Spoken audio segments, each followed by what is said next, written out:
मित्रांनो, बच्चू कडू यांनी शिवसेनेमध्ये प्रवेश केलेला आहे एकनाथ शिंदे यांच्या. आता हा मास्टर स्ट्रोक आहे का? यामध्ये नेमकं काय तथ्य आहे? बच्चू कडू यांचा फायदा आहे की बच्चू कडू यांचा तोटा आहे? काही जण बच्चू कडू यांच्यावर टीका करत आहेत.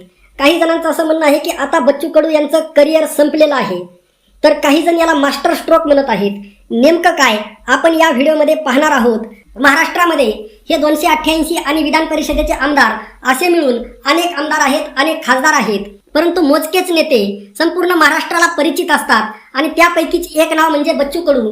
खास करून दिव्यांगांसाठी लढणारे एकमेव नेते म्हणून बच्चू कडू संपूर्ण महाराष्ट्रामध्ये ओळखले जातात.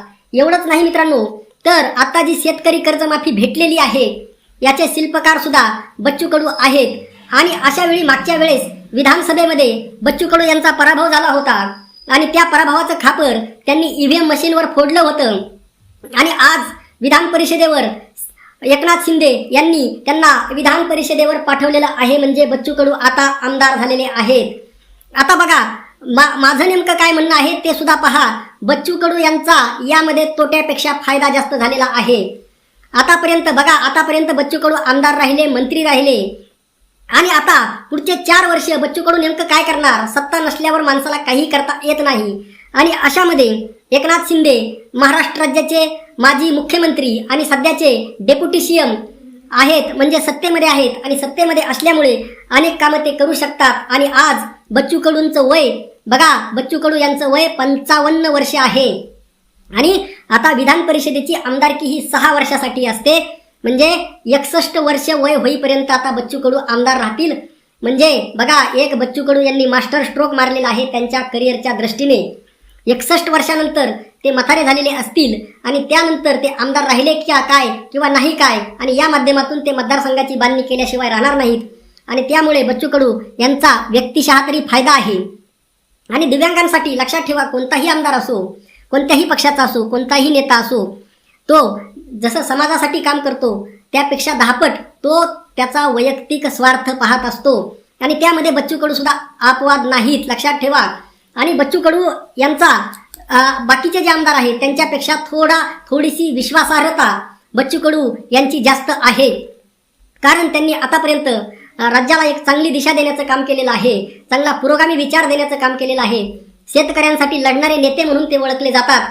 आणि अशामध्ये आज देशामध्ये RSSची, भारतीय जनता पार्टीची एक हाती सत्ता असताना, महाराष्ट्रामध्ये विरोधी पक्ष कमजोर झालेला असताना, आणि एकनाथ शिंदे यांना मानणारा आता महाराष्ट्रामध्ये मोठा वर्ग निर्माण होत आहे. उद्धव ठाकरे यांची पब्लिकमध्ये भरपूर क्रेज आहे, इमेज आहे, परंतु उद्धव ठाकरे यांचं काय झालेलं आहे, ते घर सोडायला तयार नाहीत.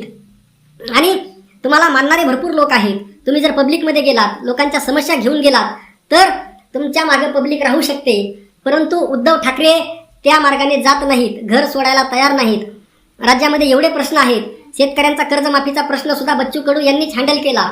आता छत्रपती शिवाजी महाराजांविषयी काही बाबा लोक बोलत आहेत, तो प्रश्न सुद्धा उद्धव ठाकरे हँडल करताना दिसत नाहीत. आणि या सर्व अनुषंगाने निष्क्रिय राहिल्यामुळे उद्धव ठाकरे यांचं प्रचंड असं नुकसान होत आहे. आणि त्यामुळे येणाऱ्या काळामध्ये जर अशीच परिस्थिती राहिली तर उद्धव ठाकरे यांचा पक्ष 10 पेक्षा खाली आमदार इतका येऊ शकतो. म्हणजे उद्धव ठाकरे यांचे 10 सुद्धा आमदार निवडून येणं शक्य होणार नाही. आणि एकनाथ शिंदे जवळपास 100 आमदारापर्यंत पोहोचतील. कारण एकनाथ शिंदे, लक्षात घ्या, एकनाथ शिंदे यांना मुख्यमंत्री व्हायचं होतं, परंतु त्यांचं ते स्वप्न अशोक खरात प्रकरणापासून धुळीस मिळालेलं आहे. या सर्व पार्श्वभूमीवर आता त्यांनी मान्य केलेलं आहे की आता मला डेप्युटी सीएम पदावरच आभार मानावे लागतील, राहावं लागेल. आणि या सर्व पार्श्वभूमीवर आता ते पक्ष मजबूत करण्याकडे लक्ष केंद्रित करत आहेत. आणि त्याचाच एक भाग म्हणून त्यांनी बच्चू कडूंना आपल्या जाळ्यामध्ये ओढलेलं आहे. आणि त्या माध्यमातून तो मतदारसंघ शिवसेनेकडे कसा येईल येणाऱ्या काळामध्ये, याची बांधणी सुद्धा आता एकनाथ शिंदे यांनी केलेली आहे. आणि याद्वारे एकनाथ शिंदे पुढच्या 2029च्या विधानसभेमध्ये तुम्हाला एकनाथ शिंदेच्या जागा 100 पेक्षा जास्त गेलेल्या दिसतील.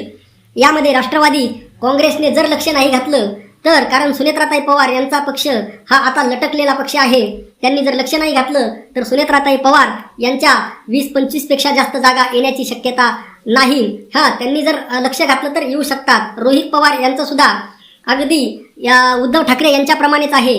संपूर्ण महाराष्ट्राचं नेतृत्व ते स्वीकारायला तयार नाहीत. जर त्यांना महाराष्ट्राचं नेतृत्व करायचं असेल तर महाराष्ट्राचे प्रश्न हाताशी घेऊन प्रत्येक मतदारसंघाचा सारखा परत दौरा त्यांना करावा लागणार आहे.